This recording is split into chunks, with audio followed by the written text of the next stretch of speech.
How about it? Are you tired of all the talk around about the illegal hits? Really, yeah, a little bit. I mean, has it kind of run its course? I mean, or just kind of, can you elaborate on that a little bit? I mean, just the thing that's just kind of been out there of the NFL level college so much. Just kind of what's your take on this? I don't know. It just seems like. I mean, I was sick of it about 3 weeks ago, and obviously nobody wants people to get hurt. I mean, that's part of it. But I think they've just blown it up so much, and I just don't like that. It seems like the NFL dictates so many things now, and I'm a little bit tired of that. Well, you played safety. I mean, you were in those situations a lot. How realistic is it to miss a guy by a couple inches, when you're trying to hit him? It's not realistic, I don't think, and especially because surfaces change and people duck, and there's so many things that happen. Everything happens so fast, and I think that the officials try to do a good job of talking about intent, and I think every situation's a little bit different, and I just think it's gotten to a point right now. I think it's really hard for officials to call it. It's a difficult thing, because there is such an emphasis on it, and it's so blown up. It's it's a little damned if you do, damned if you don't for those officials, and I kind of feel for those guys at times, and really everybody associated with the whole decision and enforcing it, and what the media's done with the whole issue. It's not an easy thing right now. It's hard to coach, too. Do you foresee a time when you'll have to teach it differently? Well, yeah, I mean, obviously we don't teach anybody to go. I mean, we do tell guys I don't think anybody's out there intentionally doing it. I really don't. I mean, I think there's sometimes things happen in the emotion of a game. I don't know. I mean, but I don't think anybody's out there intentionally trying to hurt anybody. But it's a physical sport. It's a bang. Things happen fast. It's not an easy thing. It's something that we're all kind of working through together. Coaches, officials, conference officials, everybody. Players alike. Everybody. Is kind of working through this together. And it's not an easy. It takes time, and you just, like I said, you just got to keep educating people on it. What would you like to see happen on the field with the way that it's? Seems so subjective, whether there's going to be a penalty, whether there's not. How would you like to see it? I don't think there's an easy. I mean, I think they're trying to handle it the right way. I mean, I think the right intent is there. It's not an easy thing for everybody involved. It's not. Things happen in the sport, and things happen fast, and it's not easy to call it. It's not easy on the people setting the rules. It's not easy to coach it, and it's definitely not easy on the players at times. It's going to take time. Do you think it's become more violent, since you've been playing, for instance? Oh, no, no. I don't think it's become more violent. It's blown up a lot more. The ESPNs of the world and the media and everything is so much more in the spotlight that this has been happening in football for a long time. Prior to what happened in the NFL, you talked about the NFL and kind of what happens there is dictated in college.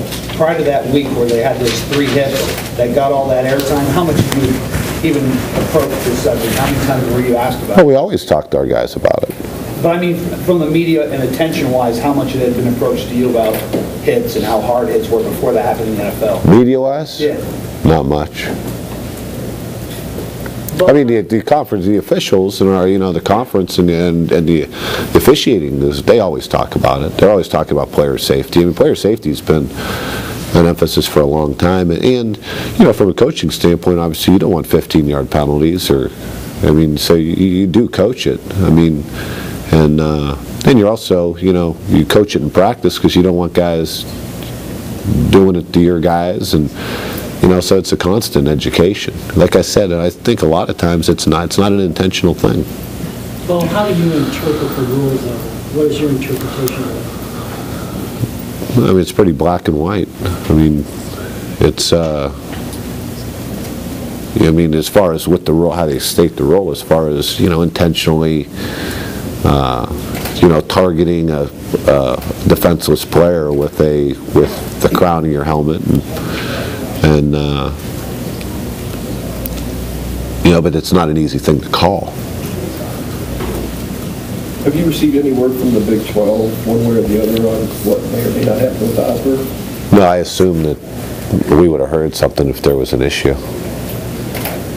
When you mentioned that the hits are as violent as they ever were back, when you're playing, do you take into account just the speed of the athlete has gotten greater? Does that play any factor? There were some pretty fast guys when I was playing too.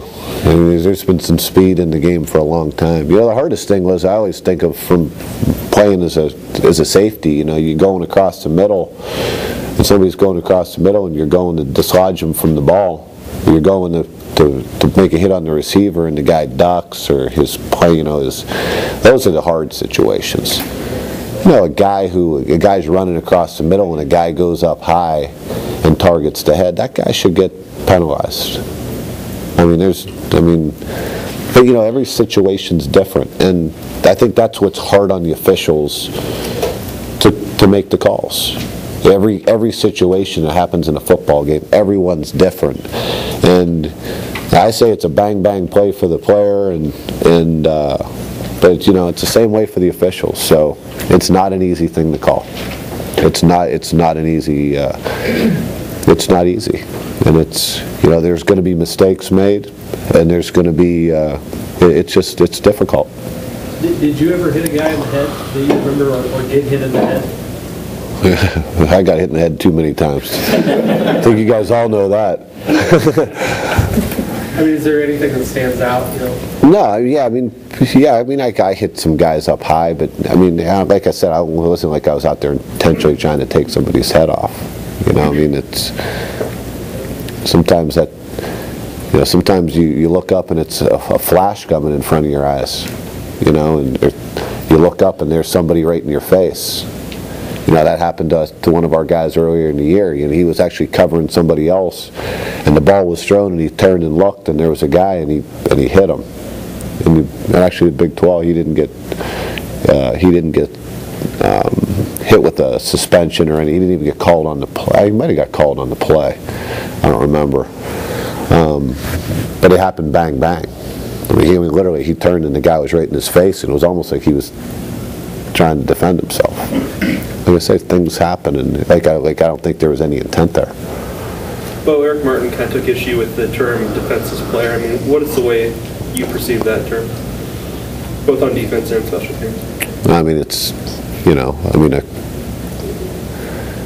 I think it's a kind of common sense of what a defenseless player is. Moving it forward a little bit, Iowa State's had a couple good wins. What have you seen from them? Just starting out. Good football team, well coached, very sound in what they do. I think they're a very well coached football team, which very capable, very obviously has our full attention. They're a good football team. In terms of winning the Big 12 North, which was, you said, is your ultimate goal, how big was that win last week for you guys? It was the next one, so it was big. And it's no bigger than the one coming up. Coach, what's the timetable on Martinez this week? Is he going to practice today for you guys, and how will you? I don't know. We're not sure whether he'll go today or not. He's still a little bit sore. He's making progress, and he's day to day. Kind of remains to be seen of whether he goes today or whether he's just out there. He'll be out there. Whether it depends on how he feels. He's responding well, but he's still sore a little bit. If he can't go this weekend, will Zach be the starter?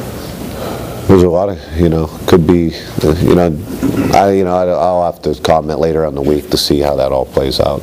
Did he have a true concussion? Oh yeah, he got hit. He got,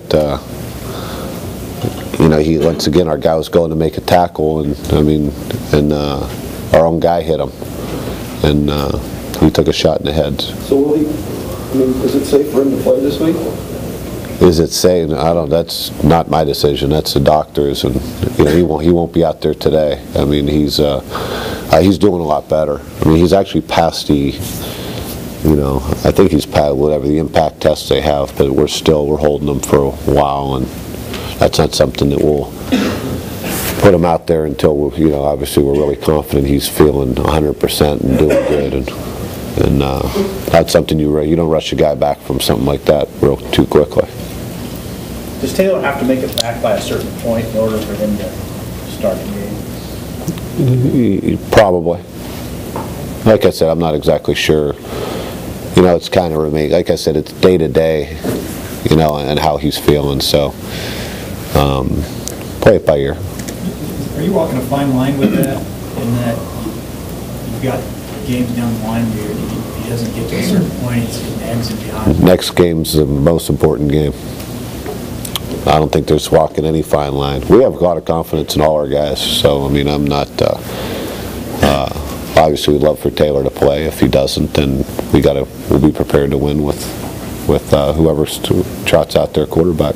You had indicated Saturday, and I don't know if you misspoke or if that was you were told something different. When it changed over from the bone bruise to the ankle sprain, but you said that you thought that. Yeah, I wasn't sure. I thought that's what it was. You'd said that it almost sounded like it was a certainty he'd be ready to go this week. Is this injury more serious than you initially thought? No, it's about the same, but it comes down to everyone heals a little bit differently. Like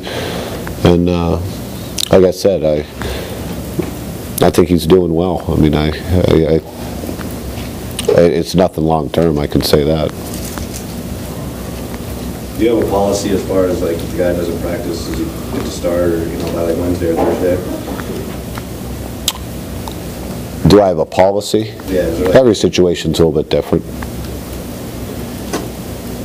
You can't play. You don't practice at all. You don't. I don't know how you can be prepared to play. Coach, with all the obstacles Iowa State has to overcome, how impressed are you with the job Coach Rhodes has done over there? I think he's done a great job. And I've said it, I think they're got a very well-coached football team and very sound, very fundamentally sound, and I think he does a great job. Deontay Evans, when he came in for dinner, did he show you something that maybe you hadn't seen? Because that was by far his most expensive action. Yeah, he played well. And, obviously we didn't redshirt him because we thought he was a good football player. And I guess you don't ever really know until you're thrown into the fire, like he was. But, obviously Coach Sanders has a tremendous amount of confidence in him, and he went in there and he responded well. What did you guys see from him in August? He was able to separate himself from a pretty big class of freshmen defensive backs. Well, there were opportunities. We had a couple guys nicked up. He had some opportunities, and I actually like that whole class. Our freshman defensive backs are some good football players. They're going to have a lot of potential, but he's a guy who kind of picked things up pretty quickly and showed us a pretty good ability right from the start, and because of mixing and matching in some of those areas, he had a lot of opportunities early on too. Do you expect him at all to be able to come up and run support the way that he did? He's not a very big guy.